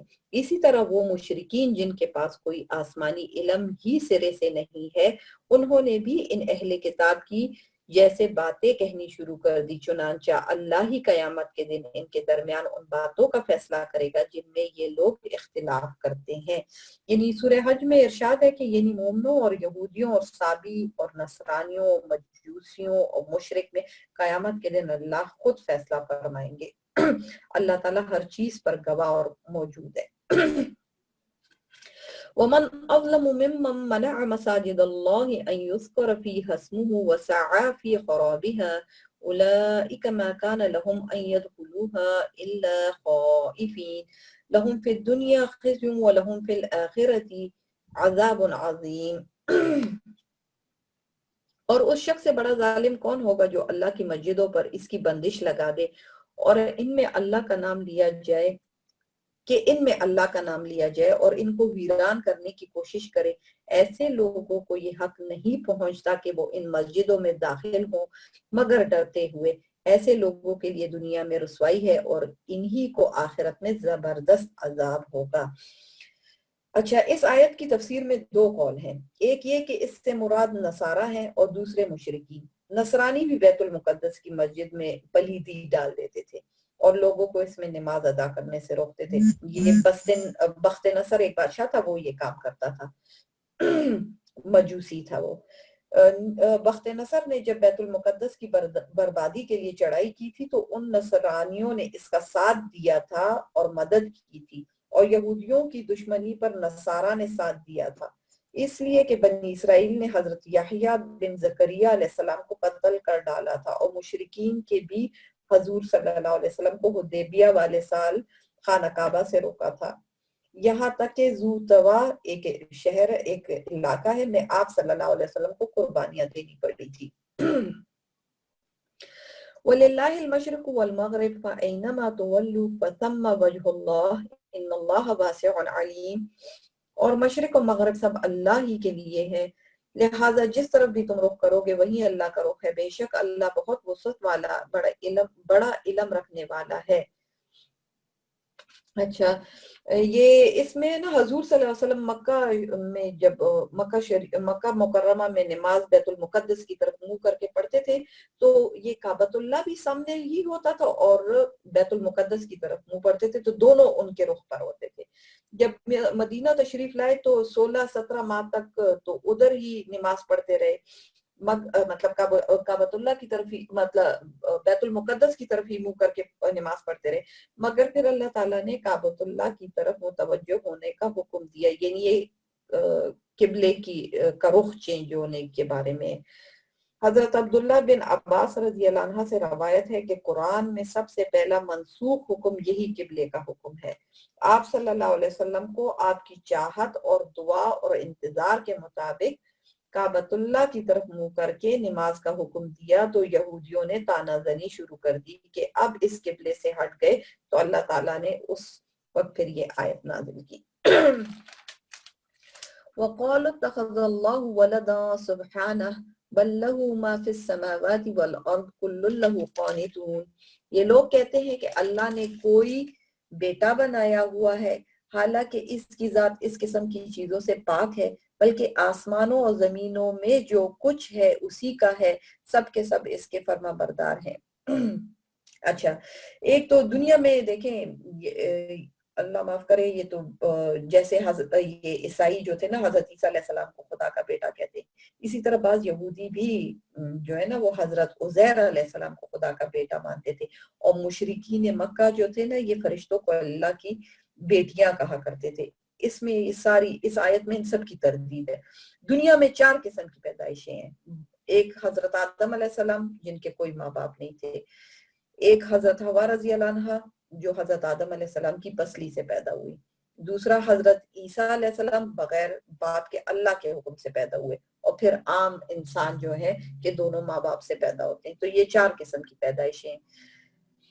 بدیع السماوات والارض واذا قضى امرا فانما يقول له كن فيكون، وہ آسمانوں اور زمین کا موجد ہے، اور جب وہ کسی بات کا فیصلہ کرتا ہے تو اس کے بارے میں بس اتنا کہتا ہے کہ ہو جا، چنانچہ وہ ہو جاتی ہے۔ جیسے اللہ تعالیٰ نے کن کہا تو یہ کرونا آ گیا ہے جس کا کوئی کسی کو سمجھ نہیں آ رہی ہے، اللہ تعالیٰ اپنے کن سے ہی اس کو ختم بھی کر سکتے ہیں، اور اللہ تعالیٰ انشاءاللہ اپنے کن سے ہی اس سے سب مسلمانوں کو اور نان مسلم کو بھی اللہ تعالیٰ انشاءاللہ سب کو ہی اللہ اس وبا سے بچائے۔ وقال الذين لا يعلمون لولا يكلمنا الله أو تأتينا آية كذلك قال الذين من قبلهم مثل قولهم تشابهت قلوبهم قد بينا الآيات لقوم يوقنون، اور جو لوگ علم نہیں رکھتے وہ کہتے ہیں کہ اللہ ہم سے براہ راست کیوں بات نہیں کرتا، یا ہمارے پاس کوئی نشانی کیوں نہیں آتی۔ جو لوگ ان سے پہلے گزرے ہیں وہ بھی اسی طرح کی باتیں کہتے تھے جیسے یہ کہتے ہیں، ان سب کے دل ایک جیسے، حقیقت یہ ہے کہ یقین کرنا چاہیں۔ اچھا یہ پھر آگے جو لوگ یقین کرنا چاہیں ان کے لیے ہم نشانیاں پہلے ہی واضح کر چکے ہیں۔ اِنَّا أَرْسَلْنَاكَ بِالْحَقِّ بَشِيرًا وَنَذِيرًا وَلَا تُسْأَلُ عَنْ أَصْحَابِ الْجَحِيمِ، اے پیغمبر بے شک ہم نے تمہیں حق دے کر اس طرح بھیجا ہے کہ تم جنت کی خوشخبری دو اور جہنم سے ڈراؤ۔ وَلَا تَرْضَىٰ عَنكَ الْيَهُودُ وَلَا النَّصَارَىٰ حَتَّىٰ تَتَّبِعَ مِلَّتَهُمْ قُلْ إِنَّ هُدَى اللَّهِ هُوَ الْهُدَىٰ وَلَئِنِ اتَّبَعْتَ أَهْوَاءَهُمْ بَعْدَ الَّذِي جَاءَكَ مِنَ الْعِلْمِ مَا لَكَ مِنَ اللَّهِ مِن وَلِيٍّ وَلَا نَصِيرٍ، اور جو لوگ اپنی مرضی سے جہنم کا راستہ اختیار کر چکے ہیں ان کے بارے میں آپ سے کوئی باز پرس نہیں ہوگی، اور یہود و نصارہ تم سے اس وقت تک ہرگز راضی نہیں ہوں گے جب تک تم ان کے مذہب کی پیروی نہیں کرو گے۔ کہہ دو کہ حقیقی ہدایت تو اللہ ہی کی ہدایت ہے، اور تمہارے پاس وحی کے ذریعے جو علم آ گیا ہے، اگر کہیں تم اس کے بعد بھی ان لوگوں کی خواہشات کی پیروی کر لی تو تمہیں اللہ سے بچانے کے لیے نہ کوئی حمایتی ملے گا اور نہ کوئی مددگار ملے گا۔ حدیث ہے حضور صلی اللہ علیہ وسلم نے فرمایا، میری امت کی ایک جماعت حق پر جم کر دوسروں کے مقابلے میں رہے گی اور غلبے کے ساتھ رہے گی یہاں تک کہ قیامت آ جائے۔ حضور صلی اللہ علیہ وسلم نے فرمایا، اس ذات کی قسم جس کے ہاتھ میں میری جان ہے، اس امت میں جو بھی مجھے سنے، خواہ یہودی ہو خواہ نصرانی ہو، پھر مجھ پر ایمان نہ لائے، وہ جہنم میں جائیں گے۔ الذین، اچھا پھر ایک الذین آتیناہم الکتاب یتلونہ حق تلاوتہ اولئک یؤمنون بہ ومن یکفر بہ اولئک هم الخاسرون، جن لوگوں کو ہم نے کتاب دی جبکہ وہ اس کی تلاوت اس طرح کرتے ہوں جیسا کہ اس کی تلاوت کا حق ہے، تو وہ لوگ ہی در حقیقت اس پر ایمان رکھتے ہیں، اور جو اس کا انکار کرتے ہوں تو ایسے لوگ ہی نقصان اٹھانے والے ہیں۔ اچھا پھر کیا کہتے ہیں، یہاں پر بنی اسرائیل میں جہاں سرکش لوگوں کی بہت بڑی تعداد تھی نا، وہاں پر ایسے بہت مخلص لوگ بھی تھے جنہوں نے تورات اور انجیل کو صرف ہی نہیں تھا بلکہ اس کے تقاضوں پر عمل کرتے ہوئے حق کی ہر بات کو قبول کرنے کے لیے اپنے سینوں کو بھی کشادہ رکھا تھا۔ چنانچہ جب ان کو رسول اللہ صلی اللہ علیہ وسلم کی دعوت پہنچی تو انہوں نے کسی اناد کے بغیر اسے قبول کیا۔ اس آیت میں ان حضرات کی تعریف کی گئی ہے بیسیکلی۔ یا بنی اسرائیل اذکروا نعمتی التي انعمت علیکم وانی فضلتکم علی العالمین۔ اے بنی اسرائیل، میری وہ نعمت یاد کرو جو میں نے تم کو عطا کی تھی، اور یہ بات یاد کرو کہ میں نے تم کو سارے جہانوں پر فضیلت دی تھی۔ واتقوا یوما لا تجزی نفس عن نفس شیئا ولا يقبل منها عدل ولا تنفعها شفاعة ولا هم ينصرون۔ اور اس دن سے ڈرو جس دن کوئی شخص بھی کسی کے کچھ کام نہیں آئے گا، نہ کسی سے کسی قسم کا فدیہ قبول کیا جائے گا، نہ اس کو کوئی سفارش فائدہ دے گی اور نہ ان کو کوئی مدد پہنچے گی۔ اچھا،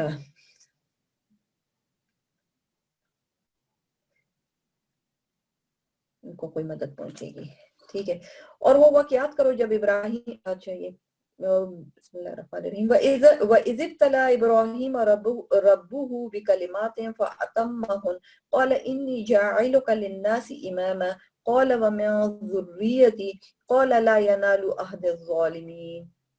اور انہوں نے، اچھا، اور وہ واقعات کرو جب ابراہیم کو ان کے پروردگار نے کئی باتوں سے آزمایا اور انہوں نے وہ ساری باتیں پوری کی۔ اللہ نے ان سے کہا میں تمہیں تمام انسانوں کا پیشوا بنانے والا ہوں۔ اور ابراہیم علیہ السلام نے پوچھا اور میری اولاد میں سے؟ اللہ نے فرمایا میرا یہ عہد ظالموں کو شامل نہیں ہے۔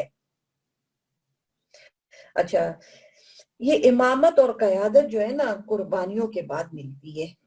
انہوں نے، حضرت ابراہیم علیہ السلام نے بیوی اور بچے کو چھوڑنے کا امتحان دیا۔ مشرک آتش پرستوں میں پیدا ہوئے مگر پھر سوچ بچار کی اور پھر ان کو بھی چھوڑ دیا۔ ہم میں سے کتنے ہی لوگ ہیں قربانیاں دے کر بس منزل تک پہنچنے ہی والے ہوتے ہیں کہ ہم ہمت ہار دیتے ہیں، اور جب ہمیں پتہ چلتا ہے تو ہم منزل سے بس صرف 2 قدم کے فاصلے پر تھے، اور پھر جو ریگریٹ فیل کرتے ہیں نا، اور جو وہ فیلنگز ہوتی ہیں نا، یہی قیامت والے دن انسان کو فیل ہوگا۔ اور یہی وہ قربانیاں ہوتی ہیں کہ اگر کوئی چنا جاتا ہے نا، آج ہر بندے کو کام کرنا پڑے گا۔ ایسے وقت میں ابراہیم علیہ السلام جیسے کردار قیامت والے دن سرخرو ہوں گے۔ جب بھی آپ دین کا کام کریں گے آپ پر آزمائشیں آئیں گی۔ اگر آپ اچھی حکمت عملی کے ساتھ ٹکراؤ کی پالیسی نہیں اختیار کریں گے نا اور جمے رہیں گے، تو وقت آئے گا کہ اللہ تعالیٰ آپ کی ذات سے خیر کے پودے اگائے گا۔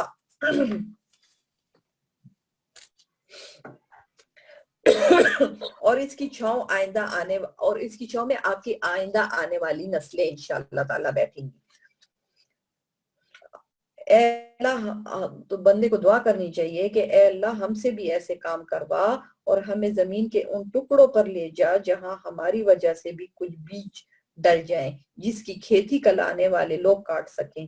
اور آج ہم میں سے کچھ لوگوں نے بھی اس ذمہ داری کو نہ نبھایا تو آنے والی نسلیں ہم پر لعن طعن کریں گی، اور اللہ نہ کرے کہ ہم اپنوں کی ہی بددعاؤں کا شکار ہوں۔ حضرت ابراہیم علیہ السلام کی دعا ہی تھی کہ اللہ تعالیٰ نے بنی اسماعیل میں سے رسول اللہ صلی اللہ علیہ وسلم کو بھیجا۔ آپ ہے نا، حضرت ابراہیم علیہ السلام کی دعا تھے۔ اچھا، وَإِذْ جَعَلْنَا الْبَيْتَ مَثَابَةً لِلنَّاسِ وَأَمْنًا وَاتَّخِذُوا مِن مَّقَامِ إِبْرَاهِيمَ مُصَلًّى وَعَهِدْنَا إِلَىٰ إِبْرَاهِيمَ وَإِسْمَاعِيلَ أَن طَهِّرَا الْبَيْتَ لِلطَّائِفِينَ وَالْعَاكِفِينَ وَرُكَّعِ السُّجُودِ۔ اور وہ واقعات کرو جب ہم نے بیت اللہ کو لوگوں کے لیے ایسی جگہ بنایا جس کی طرف وہ لوٹ لوٹ کر جائیں اور جو سراپا امن ہو، اور تم مقام ابراہیم کو نماز پڑھنے کی جگہ بنا لو۔ اور ہم نے ابراہیم اور اسماعیل کو یہ تاکید کی کہ تم دونوں میرے گھر تاکید کی کہ تم دونوں میرے گھر کو ان لوگوں کے لیے پاک کرو جو یہاں طواف کریں اور اعتکاف میں بیٹھیں اور رکوع اور سجدہ بجا لائیں. اچھا. وَإِذْ قَالَ إِبْرَاهِيمُ رَبِّ اجْعَلْ هَذَا بَلَدًا آمِنًا وَارْزُقْ أَهْلَهُ مِنَ الثَّمَرَاتِ مَنْ آمَنَ مِنْهُمْ بِاللَّهِ وَالْيَوْمِ الْآخِرِ قَالَ وَمَن كَفَرَ فَأُمَتِّعُهُ قَلِيلًا ثُمَّ أَضْطَرُّهُ إِلَى عَذَابِ النَّارِ وَبِئْسَ الْمَصِيرُ. اور وہ وقت بھی یاد کرو جب ابراہیم علیہ السلام نے کہا تھا کہ اے میرے پروردگار اس کو ایک پرامن شہر بنا دیجئے اور اس کے باشندوں میں سے جو اللہ یوم آخرت پر ایمان لائے انہیں قسم قسم کے پھلوں سے رزق عطا فرمائیے.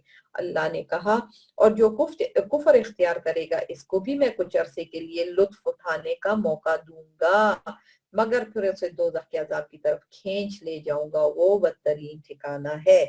یہ آیت نمبر 125 اور 126 میں جو ہے نا اصل امامت اللہ کی نمائندگی کے لیے چناؤ ہے. دنیا میں انسان کو نا مختلف قسم کے امام ہوتے ہیں, مذہبی امام بھی ہوتے ہیں, معاشرتی امام, مگر اصل امام وہی ہے جو اللہ کے دین کے لیے چنا گیا. اور ایسے امام بننے کے لیے قربانیاں دینے کی ضرورت ہوتی ہے. ایسی امامت کے لیے اپنے گھر بار کو تج دینے کی ضرورت ہوتی ہے, اپنے کھانے پینے کو مختصر کرنے کی ضرورت ہوتی ہے, پھر اپنے ساتھ اپنی نسلوں کو اولادوں کو دین کے کاموں میں لگانے کی ضرورت پڑتی ہے, جیسے ابراہیم علیہ السلام نے اپنے ساتھ ننھے اسماعیل علیہ السلام کو ساتھ لگایا تھا.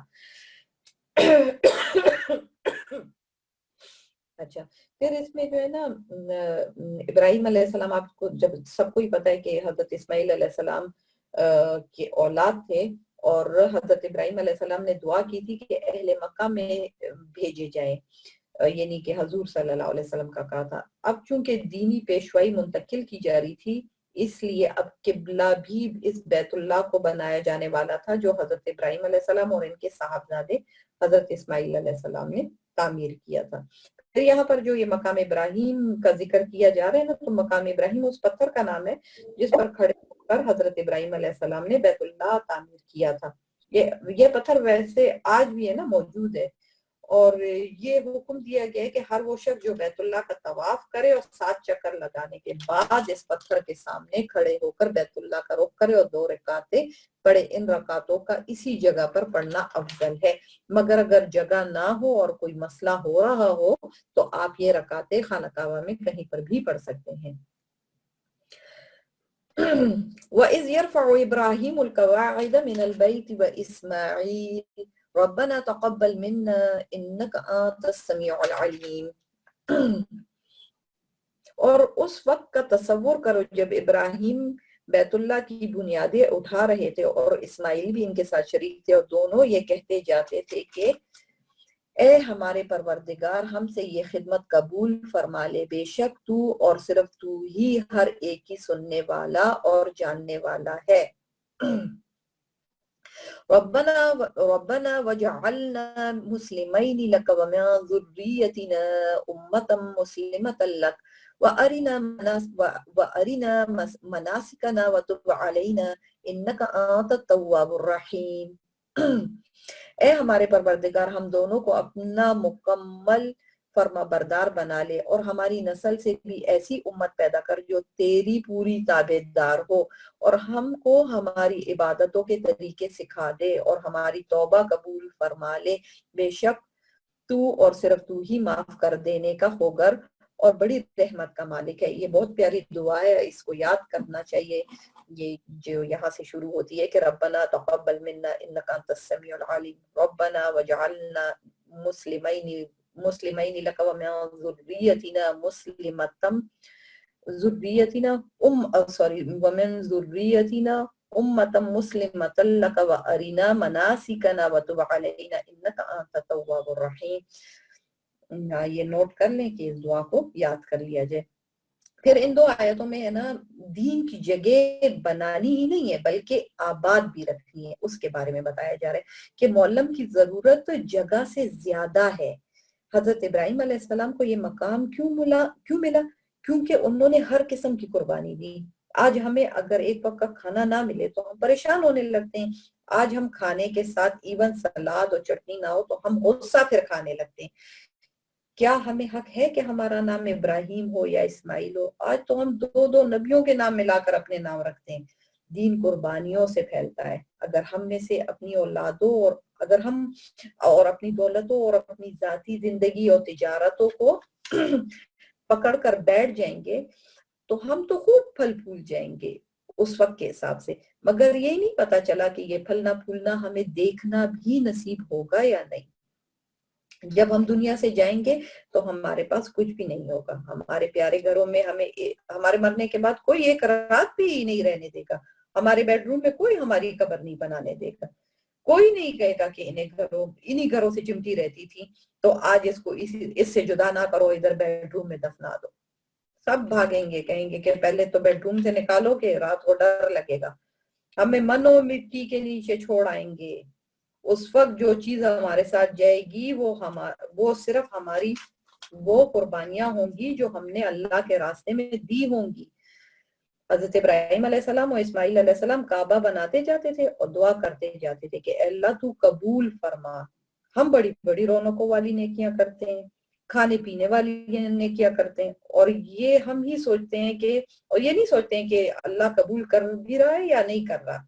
کہ یہ دنیا میں یہ ساری چیزیں نہ رہ جائیں اور مقبول بھی نہ ہو، قبول بھی نہ ہو، اور تیرے پاس اور پھر انسان کے پاس کچھ بھی نہ رہے اور اللہ کے پاس ان میں سے کچھ بھی نہ جائے. پھر ہم دیکھ رہے ہیں کہ ابراہیم علیہ السلام اپنی اولاد کے لیے پھلوں کا رزق مانگ رہے ہیں. دنیا میں مانگنا برا نہیں ہے، اپنے لیے دنیا کی نعمتیں مانگ سکتے ہیں. صحابہ تو کہتے تھے کہ ہم اپنے جوتے کا تسمہ تک اللہ تعالیٰ سے مانگتے ہیں، مگر صرف دنیا نہیں مانگ سکتے، کیونکہ جب ہم صرف دنیا مانگتے ہیں تو پھر وہ ہمارے لیے نہیں رہتی ہے. دین کے راستے میں تنہا مت چلیے. ایک بات اس کو باندھ لیجئے اپنے اس کے ساتھ کہ دین کے راستے میں تنہا مت چلیے. یہ راستہ تنہا طے نہیں ہوتے. جب اپنوں کا ساتھ مل جاتا ہے نا تو آپ اپنے آپ کو مضبوط محسوس کرنے لگتے ہیں. اگر آپ کے دل میں اللہ کے کلام میں محبت آ رہی ہے تو پھر اپنی اولادوں کو لے کر بیٹھے، اپنے گھر والوں کو، دوست احباب کو، رشتہ داروں کو. اور اگر آپ کو اللہ کا کلام فائدہ دے رہا ہے تو اپنی دوستوں کو ملا کر نکلیں تاکہ کل آپ کا دین خطرے میں نہ ہو. کیونکہ اگر کوئی آپ کوئی کام کر رہے ہوں، اگر دوسرا ویسے نہ کر رہا ہو تو وہ آپ کو بھی روک دے گا. یعنی خربوزے کو دیکھ کر خربوزہ رنگ پکڑے گا. یہ آیت نمبر 128 میں حضرت ابراہیم علیہ السلام نے دعا کی کہ گھر تو بنا لیے، اب عبادت کے طریقے سکھا. کیونکہ ابراہیم علیہ السلام نے خود اپنے طریقے نہ بنائے عبادت کے. کیا ان کو اللہ سے محبت نہیں تھی یا اللہ کو ابراہیم علیہ السلام سے محبت نہیں تھی؟ اس میں کوئی شک نہیں ہے کہ وہ آپس میں محبت رکھتے تھے. پھر ابراہیم علیہ السلام نے یہ کیوں نہ کیا کہ خود کوئی طریقہ عبادت بنا لیتے. گھر تو بنا لیا تھا، حج کرنے یا عمرہ کرنے کا طریقہ بنا سکتے تھے، خود سے کیوں ایجاد نہیں کیا؟ اس لیے کہ طریقے عبادت ایجاد نہیں کیے جاتے. کسی نبی صلی اللہ علیہ وسلم کو بھی اجازت نہیں ہے کہ وہ طریقے عبادت ایجاد کریں، اور یہ اختیار ہم نے عام لوگوں تک کو دے دیا ہے. جس کا جو دل چاہتا ہے وہ کرتا ہے. اور آخر میں پوچھیں تو کہتے ہیں حرجی کیا ہے؟ حرج یہ ہے کہ اللہ کا حکم نہیں ہے، آپ نیکی کے بجائے گناہ کے مرتکب ہو جائیں گے. تو خود اس کی چھوٹی سی مثال ہے نا کہ جس ملک میں ہم رہتے ہیں، اس ملک کے قانون میں ہے کہ گاڑی میں بیٹھے ہیں، اگر سرخ بتی ہے تو اس پر رکنا پڑے گا. اگر نہیں رکیں گے تو اگر ہم کہیں کہ کیا حرج ہوتا ہے تو یہ حرج ہوگا کہ ٹکٹ مل جائے گا. تو اس کا مطلب یہ ہوا کہ اپنی مرضی سے سب کچھ نہیں کر سکتے. اللہ کا حکم ماننا پڑے گا. اللہ کا دین ماننے کے لیے، اللہ کے دین ماننے کے کو پھیلانے کے لیے اللہ کے ہی راستے اور اللہ کے ہی حکم کے مطابق چلنا ہوگا.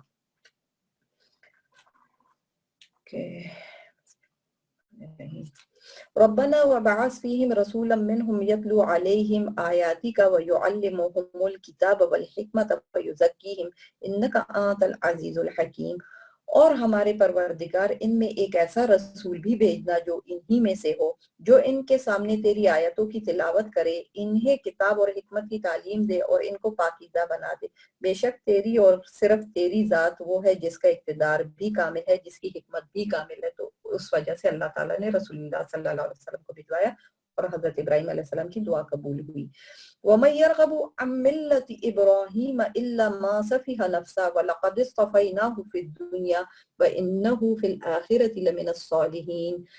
إذ قال له ربه أسلم قال أسلمت لرب العالمين ووصى بها إبراهيم بنيه ويعقوب يا بني إن الله اصطفى لكم الدين فلا تموتن إلا وأنتم مسلمون.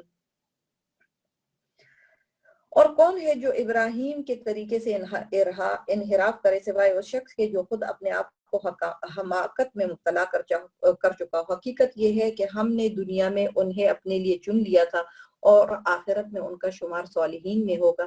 جب ان کے پروردگار نے ان سے کہا کہ سر تسلیم خم کر دو تو وہ فوراً بولے میں نے رب العالمین کے ہر حکم کے آگے سر جھکا دیا.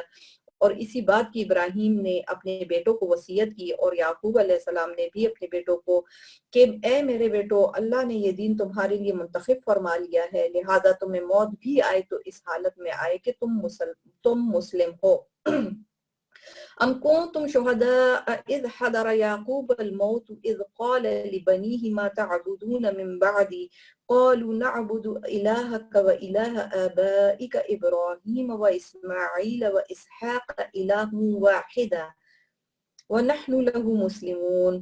کیا اس وقت تم خود موجود تھے جب یعقوب کی موت کا وقت آیا تھا جب انہوں نے اپنے بیٹوں سے کہا تھا کہ تم میرے بعد کس کی عبادت کرو گے؟ ان سب نے کہا تھا کہ ہم اسی ایک خدا کی عبادت کریں گے جو آپ کا معبود ہے اور آپ کے باپ داداؤں ابراہیم اسماعیل اور اسحاق کا معبود ہے اور ہم صرف اسی کے فرما بردار ہیں.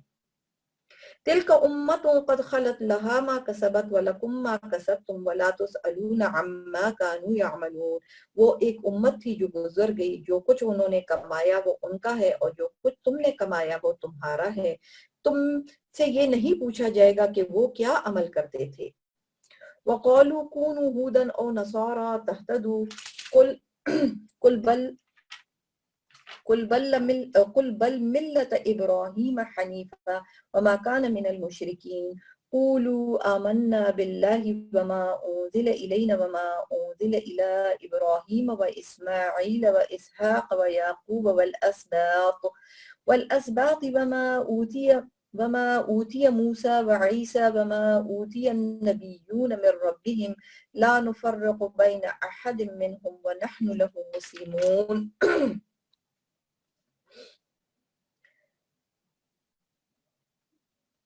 اور یہ یہودی اور عیسائی مسلمانوں سے کہتے ہیں کہ تم اس یہودی یا عیسائی ہو جاؤ راہ راست پر آ جاؤ گے. کہہ دو کہ نہیں بلکہ ہم تو ابراہیم کے دین کی پیروی کریں گے جو ٹھیک ٹھیک سیدھی راہ پر تھے اور ان لوگوں میں سے نہ تھے جو اللہ کے ساتھ کسی کو شریک ٹھہراتے ہیں. مسلمانوں کہہ دو کہ ہم اللہ پر ایمان لائے اور اس کلام پر بھی جو ہم پر اتارا گیا اور اس پر بھی جو ابراہیم اسماعیل اسحاق یعقوب اور ان کی اولاد پر اتارا گیا اور اس پر بھی جو موسیٰ علیہ السلام اور عیسیٰ کو دیا گیا اور اس پر بھی جو دوسرے پیغمبروں کو ان کے پروردگار کی طرف سے عطا ہوا. ہم ان پیغمبروں کے درمیان کوئی تفریق نہیں کرتے اور ہم اسی ایک خدا کے تابع فرمان ہیں. فَإِنْ آمَنُوا بِمِثْلِ مَا آمَنْتُمْ بِهِ فَقَدِ اهْتَدَوْا وَإِنْ تَوَلَّوْا فَإِنَّمَا هُمْ فِي شِقَاقٍ فَسَيَكْفِيكَهُمُ اللَّهُ وَهُوَ السَّمِيعُ الْعَلِيمُ. اس کے بعد اگر یہ لوگ بھی اسی طرح ایمان لے آئے جیسے تم ایمان لائے ہو تو یہ راہ راست پر آ جائیں گے اور اگر یہ منہ موڑ لیں تو در حقیقت وہ دشمنی میں پڑ گئے ہیں.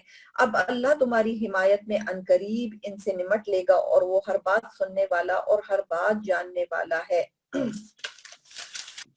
صبغۃ اللہ ومن احسن من اللہ صبغہ ونحن له عابدون. اے مسلمانوں کہہ دو کہ ہم پر تو اللہ نے اپنا رنگ چڑھا دیا ہے اور کون ہے جو اللہ سے بہتر رنگ چڑھائے اور ہم صرف اسی کی عبادت کرتے ہیں. قل اتحاجوننا فی اللہ وهو ربنا وربکم ولنا اعمالنا ولکم اعمالکم ونحن له مخلصون. ام تقولون ان ابراہیم واسماعیل واسحاق ویعقوب والاسباط كانوا هودا او نصارى قل أأنتم أعلم أم الله ومن أظلم مما كتم شهادة عنده من الله وما الله بغافل عما تعملون تلك أمة قد خلت لها ما كسبت ولكم ما كسبتم ولا تسألون عما كانوا يعملون کہہ دو کہ کیا تم ہم سے اللہ کے بارے میں حجت کرتے ہو حالانکہ ہمارا بھی پروردگار ہے اور تمہارا بھی پروردگار. یہ اور بات ہے کہ ہمارے اعمال ہمارے لیے اور تمہارے لیے اور تمہارے عمل تمہارے لیے. ہم نے تو اپنی بندگی اسی کے لیے خالص کر لی ہے. بھلا کیا تم یہ کہتے ہو کہ ابراہیم، اسماعیل، اسحاق، یعقوب اور ان کی اولادیں یہودی یا نصرانی تھی؟ اے پیغمبر ان سے کہو کیا تم زیادہ جانتے ہو یا اللہ؟ اس شخص سے بڑا ظالم کون ہوگا جو ایسی شہادت کو چھپائے جو اس کے پاس اللہ کی طرف سے پہنچی ہو، اور جو کچھ تم کرتے ہو اللہ اس سے بے خبر نہیں ہے. بہرحال وہ ایک امت تھی جو گزر گئی، جو کچھ انہوں نے کمایا وہ ان کا ہے اور جو کچھ تم نے کمایا وہ تمہارا ہے، اور تم سے یہ نہیں پوچھا جائے گا کہ وہ کیا عمل کرتے تھے. اچھا، اس میں جو یہ آیت یہ والی آیت تھی نا، صبغۃ اللہ ومن احسن من اللہ صبغہ، آیت نمبر 138. قرآن اور سنت کا رنگ اللہ کا رنگ ہے، ٹھیک ہے. کپڑا رنگنے کے لیے اسے اول تا آخر کھول کر پورا مطلوبہ رنگ میں ڈبویا جاتا ہے. کوئی نہ کوئی گوشہ رہنے نہیں دیتے، اسے بار بار اس میں ڈبو کر نکالتے ہیں، نچوڑتے ہیں. آسان نہیں ہے یہ کام، لیکن یہ رنگ اب بھی کچا ہے. اس کو پکا کرنے کو آگ میں اس رنگ کو پکاتے ہیں، اس میں پھر ڈبوئے، پھر کہیں جا کر رنگ پکا ہوتا ہے. تو آزمائشوں کی تپش کو ثابت قدمی سے برداشت کرنے سے اللہ کا رنگ پکا ہوتا ہے. صحابہ کرام اعلیٰ ترین مثال ہیں. ہمارے ایمانی رنگ تو ٹھنڈے پانی میں پہلی مرتبہ دھونے سے نہ ڈبونے سے رنگ میں دھونے اور ڈبونے میں رنگ میں ہے نا رنگ چھوڑ دیتے ہیں، اور کپڑے کے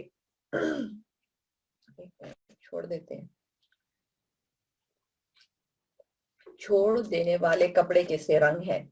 آزمائشوں کو میلوں دور سے آتا دیکھ کر بلبلا اٹھتے ہیں اور اللہ سے کہہ دیتے ہیں کہ بس ہم تو محبت سے باز آئے.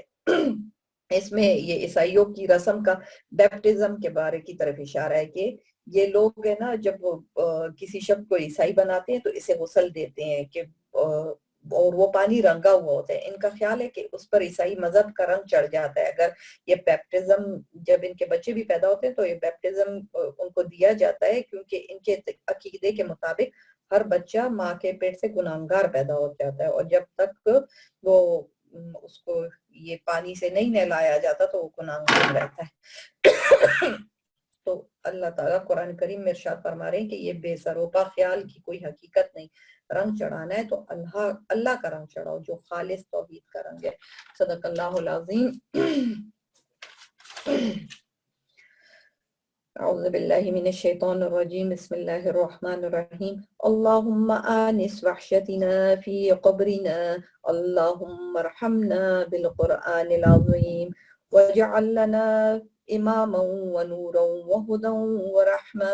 اللہم ذکرنا منہ ما نسینا وعلمنا منہ ما جہلنا وارزقنا تلاوتہ آناء اللیل وآناء النہار وجعلنا حجة يا رب العالمين.